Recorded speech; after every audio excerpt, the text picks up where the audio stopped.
Күндердің бір күнінде кішкентай Айша әжесінің үйіне ауылға қонаққа келеді. Ауылдың таза ауасы, құстардың дауысы, бәрі оған ерекше әсер етеді. Амансыз ба, әже? Қалыңыз қалай? Рахмет қызым, аманшылық. Әже, сіз не істеп отырсыз? Қарағым, мен жүн өңдеп отырмын. Бұдан жылы көрпе жасаймыз. Шынымен бе? Иә, қарағым, бірге жасаймыз. Алдымен қойдың жүнін тазалап жуып аламыз. Әже, мен де сізге көмектесейін.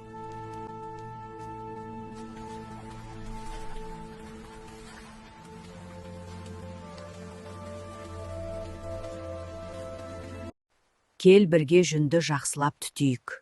Бұл жүнді жұмсартып, одан әрі қарай өңдеу үшін керек. Бұрын біздің әжелеріміз осылай еңбек еткен. Қандай қызық, мен де үйренгім келеді. Енді келесі қадам жіпті иіру. Әже, мен де жасап көрейін. Әкел, мен саған көрсетейін. Мынау өте қызық, әже. Мынау ұршық. Осы арқылы жүнді жіпке айналдырамыз. Әже, мен де жасап көрейін.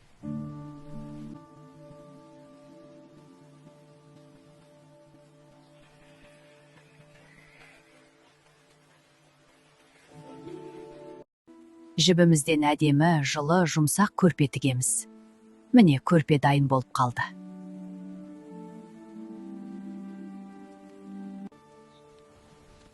Әже, қандай әдемі, бұл көрпе өте жылы ғой. Иә, қарағым, еңбекпен жасалған нәрсе әрқашан қымбат болады.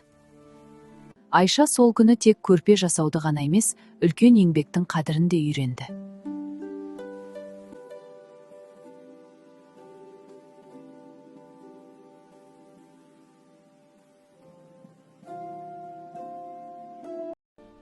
Рахмет, әже, мен де сен сияқты өнерлі болғым келеді. Сен міндетті түрде үйренесің, қарағым.